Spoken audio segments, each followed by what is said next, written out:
Anda berada saat ini. Ya, untuk itu, untuk Anda yang masih mendengarkan IG Radio saat ini, ya tetap saja bersama kami karena sesaat lagi kita akan mendengarkan ceramah singkat oleh Ustadz Haji Muhammad Subhan SPDI yang dengan tema pengelolaan zakat dan wakaf. Untuk itu saya berikan waktu kepada Pak Ustadz. Silakan. Terima kasih banyak. Assalamualaikum warahmatullahi wabarakatuh. Alhamdulillahirabbil alamin. Wassalatu wassalamu ala asyrafil anbiya'i wal mursalin sayyidina Muhammadin wa ala alihi washabihi ajmain, amma ba'd. Tidak ada kata yang pantas diucapkan pagi ini selain kata alhamdulillah. Kata syukur tak terhingga karena pagi ini kita masih diberi kesehatan, kesempatan untuk melaksanakan kegiatan yang sekarang berlangsung ini. Pendengar Radio IGA FM yang insya Allah dirahmati Allah Subhanahu wa Ta'ala, pagi ini kita akan membahas tentang pengelolaan zakat dan wakaf.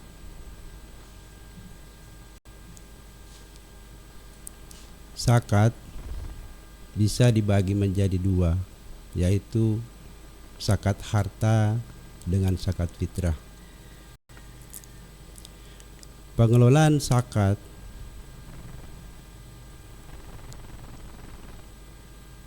ini dikelola oleh lembaga yang disebut Basnas.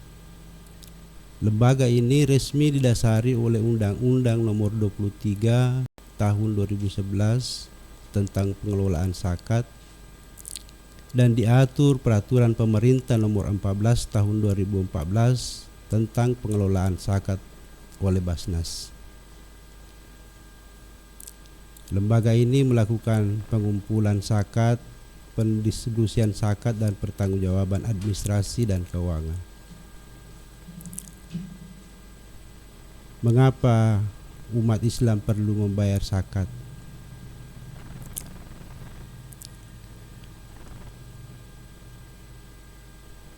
Surah Taubah 103, wa mi amwalihim haqqul lisailin wal mahrum. Dan pada harta benda mereka ada hak untuk orang miskin yang meminta dan orang miskin yang tidak meminta.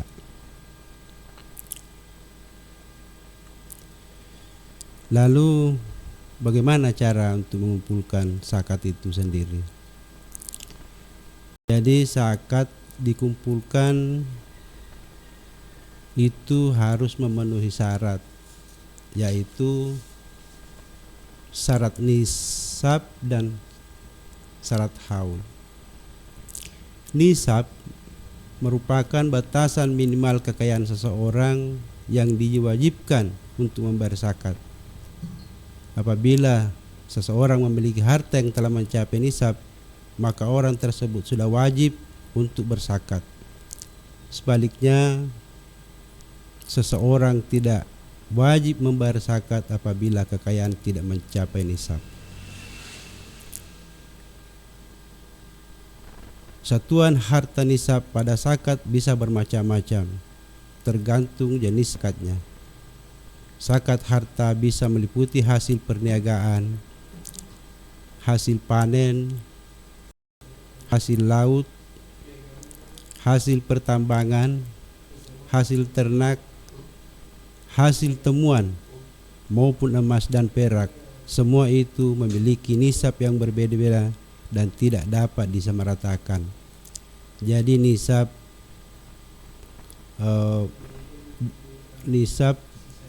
sama bisa disamakan dengan jumlah. Terus haul secara bahasa dari bahasa Arab merupakan bentuk tunggal kata ahwalun maupun hu'ulun yang juga bermakna dengan kata asyana yang diartikan dengan 1 tahun. sebagaimana sabda Rasulullah, dan tidak ada zakat pada harta hingga mencapai haul, sama halnya dengan nisab. Syarat haul juga bisa berbeda-beda tergantung jenis harta yang dimiliki. Adapun untuk harta yang belum mencapai haul tidak termasuk wajib zakat.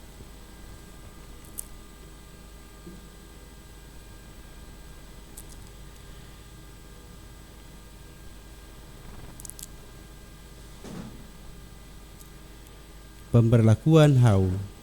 Harta zakat terdapat dua macam. Harta yang perlu memperhatikan haul untuk dikeluarkannya. Kemudian harta yang tidak memperhatikan haul dan tidak wajib dengan haul, seperti buah-buahan, biji-bijian, hasil panen, maka wajib padanya zakat ketika sudah tampak kematangan. Adapun waktu menunaikan dan pelaksanaan zakatnya adalah ketika sudah dipanen. Dan pemirsa IGA Radio, selanjutnya saya akan membahas nisab dan kadar zakat mal. Emas dan perak. Emas dan perak dikeluarkan sebagai zakat apabila telah mencapai haul dan nisab. Nisab emas adalah 85 gram emas murni atau 20 dinar. Nisab perak yaitu 200 dirham atau setara dengan 595 gram perak. Dan apabila sudah mencapai jumlah tersebut, maka wajib mengeluarkan zakat sebesar 2,5%. Harta perniagaan. Harta perniagaan juga dihitung sesuai zakat emas. Besaran zakat yang dikeluarkan sebesar 2,5%.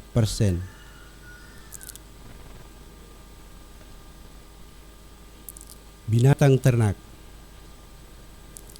Nisab untuk unta adalah 5 ekor, sedangkan nisab untuk sapi, kuda, dan kerbau masing-masing adalah 30 ekor.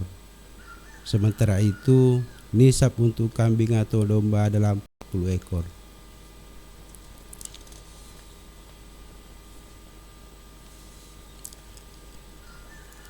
Hasil pertanian.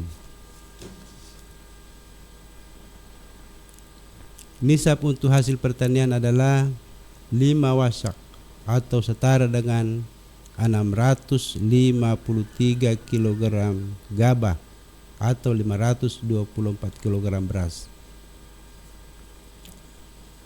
Zakat hasil pertanian yang harus dikeluarkan adalah 10%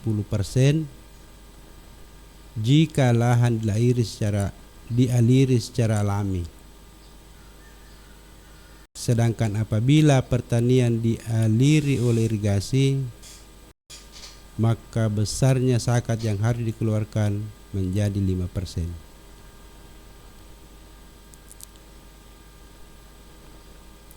Sebagaimana dalam hadis berikut ini dari Nabi Muhammad SAW bahwa beliau bersabda, tidak ada zakat pada harta yang tidak mencapai 5 wasak, juga pada harta yang tidak mencapai 5 ekor unta, serta tidak mencapai 5 auqiyah.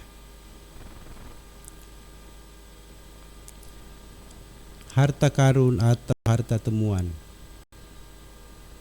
Tak hanya harta milik sendiri, harta temuan atau harta karun juga wajib untuk disakatkan.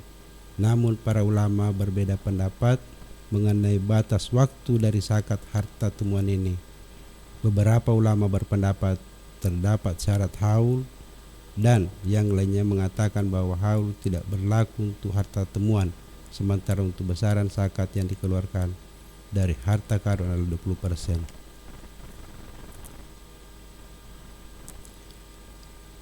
Harta profesi atau simpanan. Zakat atas harta profesi adalah zakat mal yang wajib dikeluarkan atas harta yang berasal dari pendapatan. untuk nisab zakat penghasilan sebesar 522 kg beras dengan kadar zakat 2,5%. Sementara untuk harta simpanan, para ulama sepakat bahwa seseorang yang memiliki harta simpanan yang telah mencapai nisab dan haul wajib dikeluarkan zakatnya. Nilai zakatnya sebesar 2,5% dari seluruh harta simpanan yang dimiliki.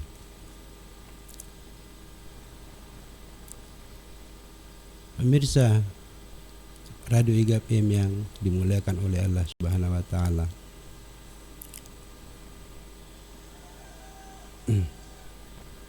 Yang kedua, pendistribusian zakat, infak dan sedekah. Sebagaimana instrumen yang masuk dalam satu rukun Islam, zakat tentu saja memiliki aturan mengikat dari segi ilmu fikihnya. Mulai dari akan melakukan pembayaran zakat sampai berakhir pada penyalurannya, semua diatur dengan jelas di dalam aturan Islam yang mengikat. Aturan ini serta-merta bukan memberatkan umat Islam, namun sebagai bentuk kasih sayang Allah agar kita dapat mensalimi seseorang, agar tidak mensalimi seseorang. Selama ini kita sudah sering mendengar wajibnya membayar zakat, lalu sudah tahukah kita dengan jelas, dengan rinci, siapa saja golongan diperbolehkan menerima zakat?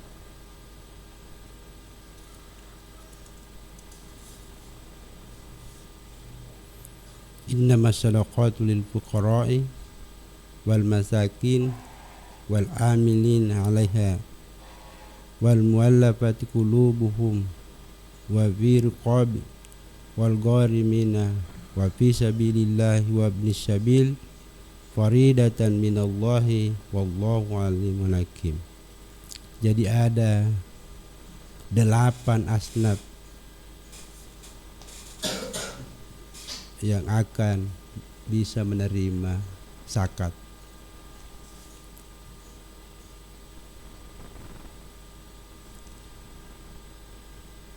Yang pertama adalah orang fakir.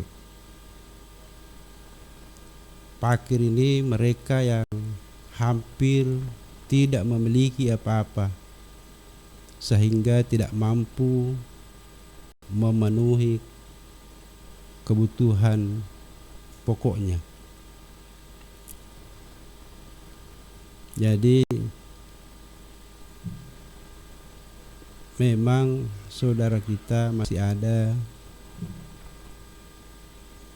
yang betul-betul untuk kebutuhan sehari-hari saja tidak cukup.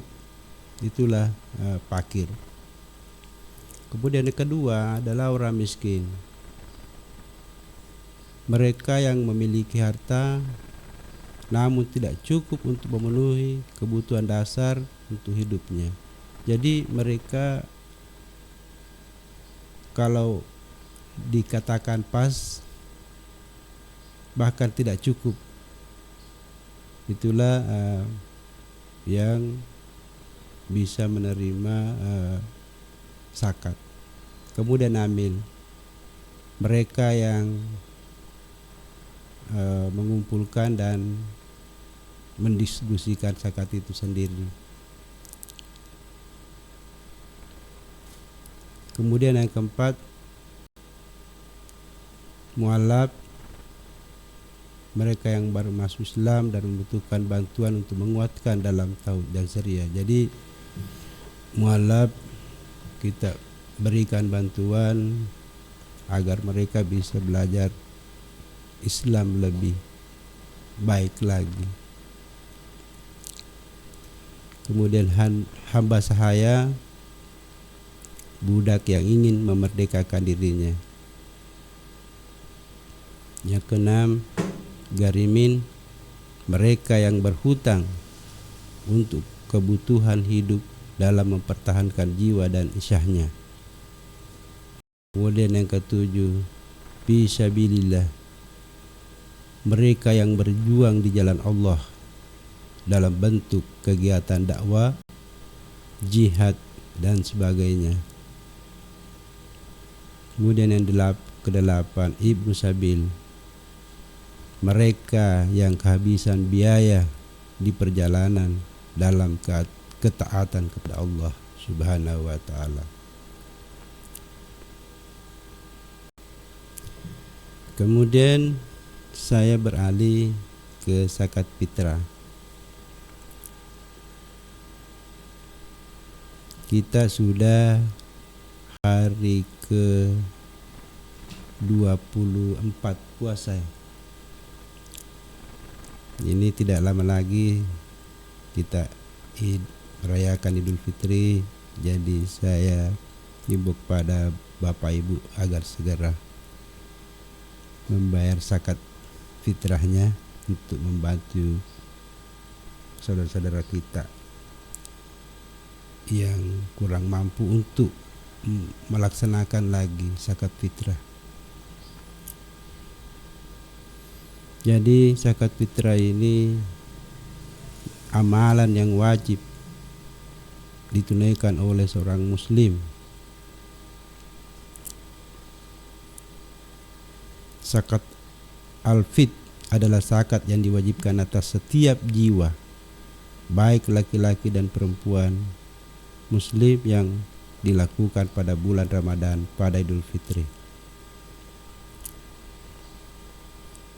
Rasulullah Sallallahu Alaihi Wasallam mewajibkan zakat fitrah 1 sah kurma atau 1 sah gandum atas umat muslim, baik hamba sahaya maupun merdeka, laki-laki maupun perempuan, kecil maupun besar. Jadi tujuan zakat fitrah itu untuk mensucikan diri. Selain melaksanakan rukun Islam, ini juga menjadi bentuk kepedulian terhadap orang-orang yang kurang mampu.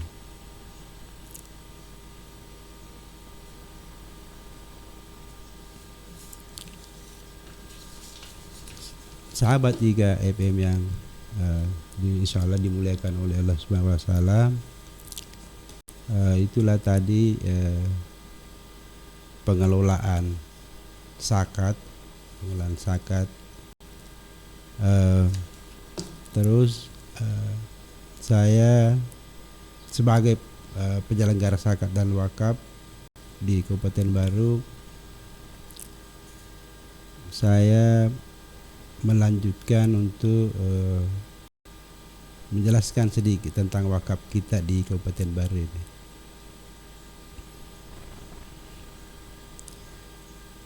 Jadi wakaf punya aturan-aturan tersendiri yang dasarnya adalah Undang-Undang Nomor 41 Tahun 2004 tentang wakaf, kemudian Peraturan Pemerintah Nomor 42 Tahun 2006 tentang pelaksanaan Undang-Undang Nomor 41 2004. Jadi wakaf adalah perbuatan hukum wakif untuk memisahkan dan atau menyerahkan sebagian harta benda miliknya untuk dimanfaatkan selamanya atau untuk jangka waktu tertentu sesuai dengan kepentingannya guna keperluan ibadah dan atau kesejahteraan umum menurut syariah.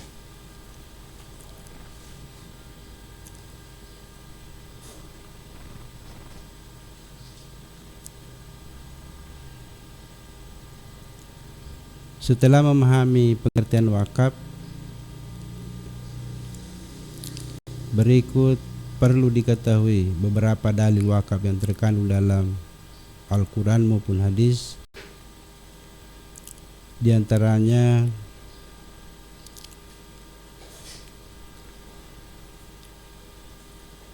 lan tanalul birra hatta tunfiku mimma tuhibbun wa ma tunfiku min syai'in fa innallaha bihi alim. Artinya, kamu sekali-sekali tidak sampai kepada kebajikan yang sempurna sebelum kamu menafkahkan sebagian harta yang kamu cintai, dan apa saja yang kamu nafkahkan maka sesungguhnya Allah mengetahuinya.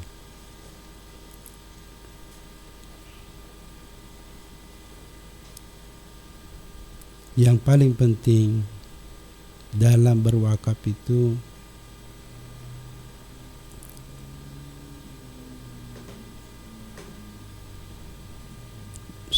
Nabi Muhammad sallallahu alaihi wasallam juga pernah bersabda seperti dalam hadis riwayat Muslim, ketika anak Adam mati terputuslah amalnya kecuali 3 perkara, yaitu sedekah jariah, ilmu yang bermanfaat, dan anak saleh yang mendoakannya. Jadi dalam hadis tersebut para ulama menafsirkan sedekah jariah yang mengalir pahalanya yang dimaksud mengarah pada makna wakaf.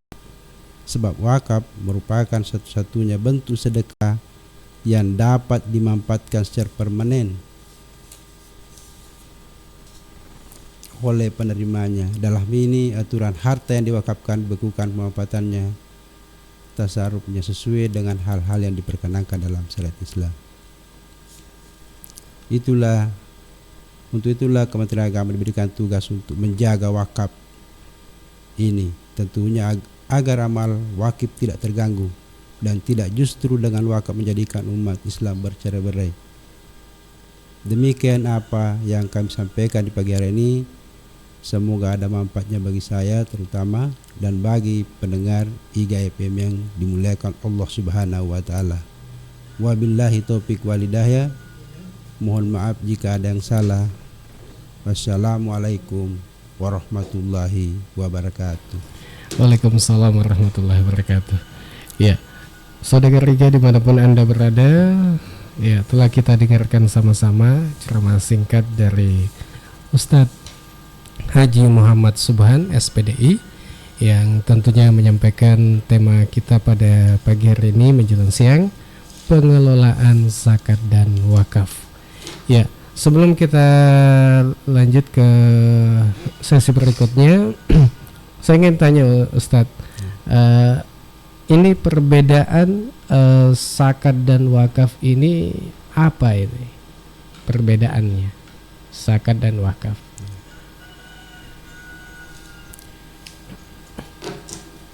Yang pertama,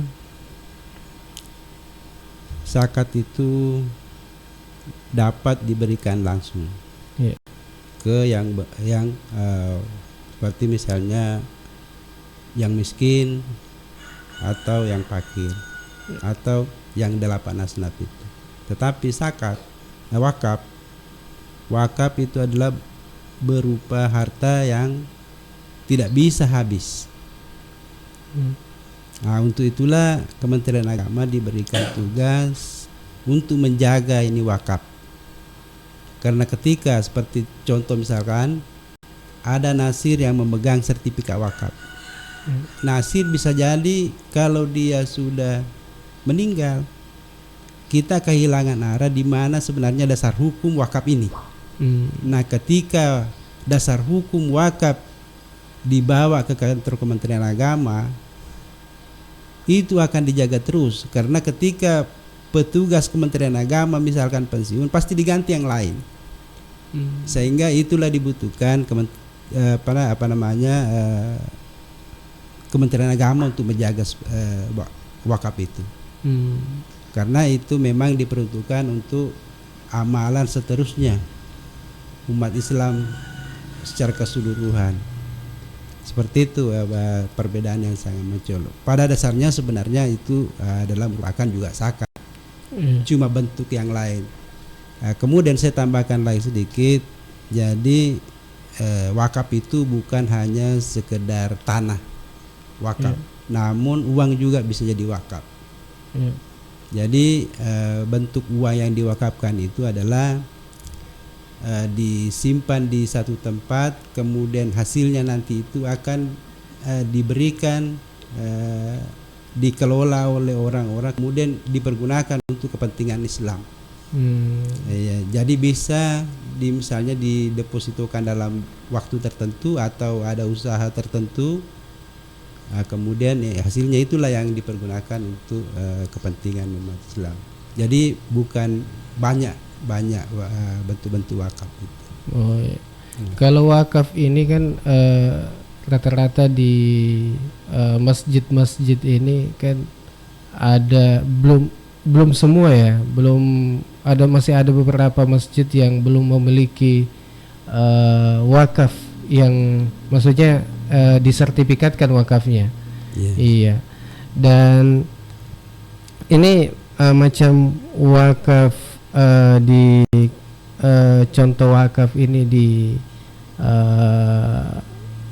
misalnya wakaf tanah masjid, apakah bisa wakaf ini bisa dijual atau bagaimana untuk diberikan kembali ke masjid? Jadi tanah wakaf ini tidak bisa dijual. Oh ya. Jadi tidak bisa dijual, tidak boleh dipindah tangankan. Itu pun kalau memang terpaksa, itu harus melalui Kementerian Agama Pusat. Harus ada izin dari Kementerian Agama Pusat. Kemudian memang agak susah untuk merubah tanah wakaf itu untuk memindah tangankan. Iya, betul-betul terpaksa baru bisa dipendatangankan. Iya. Iya. Kalau mau mengurus wakaf ini di mana? Seumpama ada masjid yang mau mengurus. Iya. Iya. Jadi pertama-tama karena kepala Ka'bah itu adalah mereka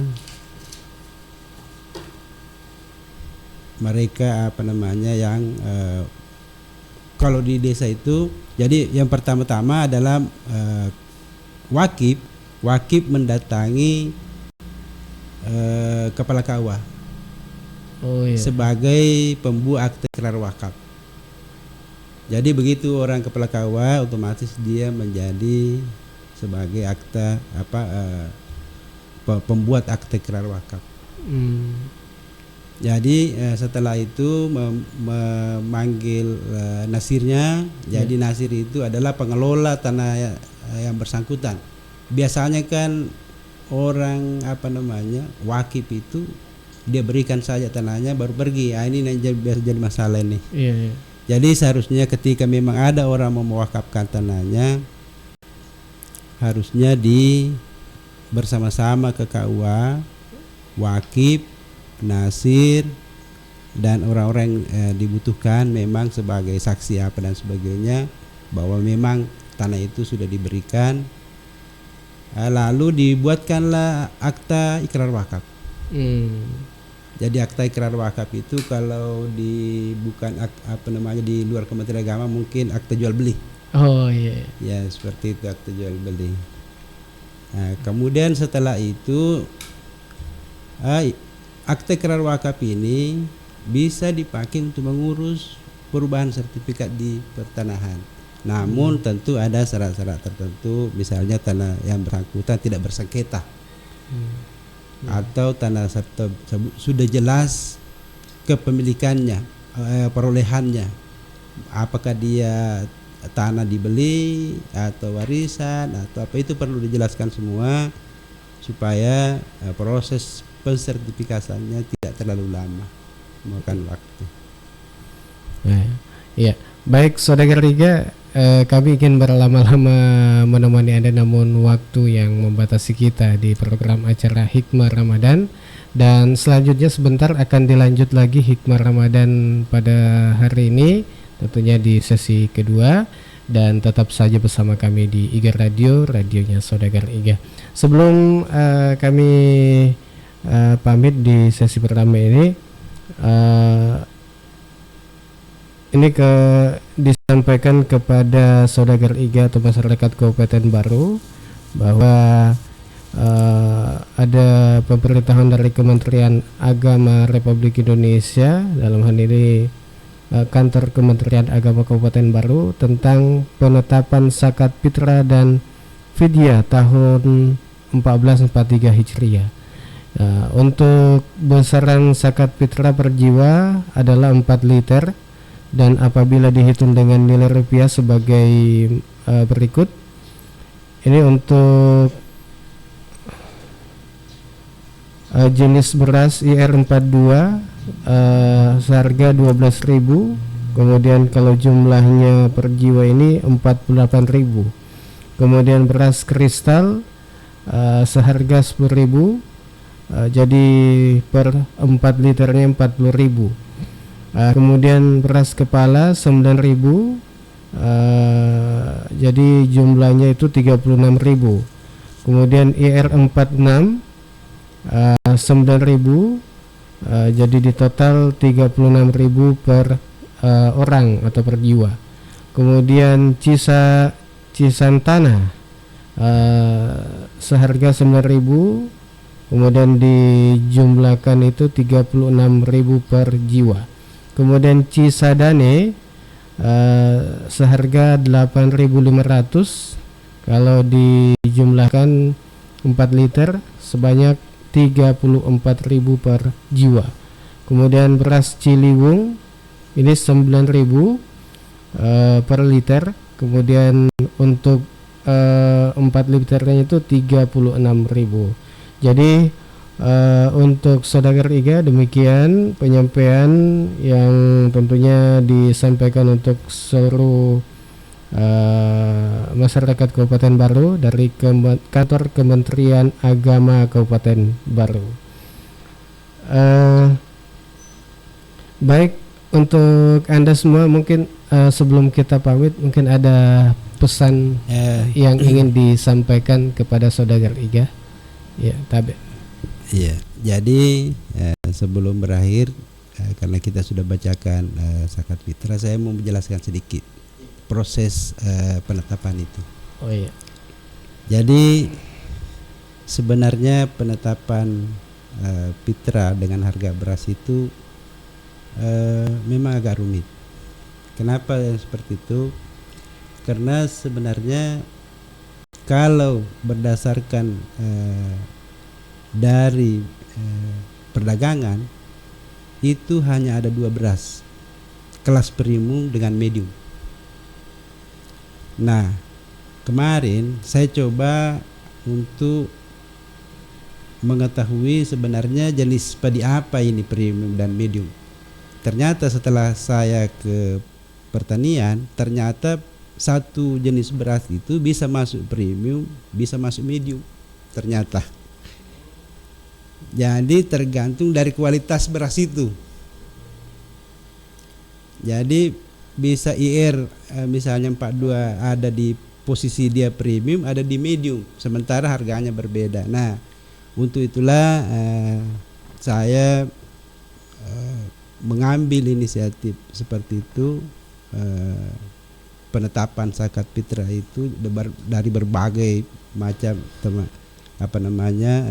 di rapat itu kita masukkan saja nama beras yang biasanya dimakan masyarakat kita. Kemudian kita masukkan harga premium. Jadi tidak masuk lagi harga medium.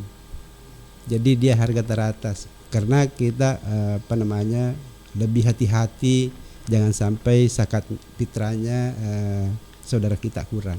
Lebih baik lebih daripada kurang. Saya kira itu tambahan buat saya. Mudah-mudahan pendengar Radio IGA diberikan kesehatan, diberikan rezeki. Itu ya. Wabillahi taufiq wal hidayah. Wassalamualaikum warahmatullahi wabarakatuh. Waalaikumsalam warahmatullahi wabarakatuh. Baik Saudagar IGA, demikian hikmah Ramadan untuk hari ini, dan sebentar kita akan lanjutkan hikmah Ramadan dengan tema atau judul yang berbeda. Dari Jalan Semangka nomor 95 Bungi Lalabata, saya Halil mohon pamit. Wassalamualaikum warahmatullahi wabarakatuh. Waalaikumsalam warahmatullahi wabarakatuh.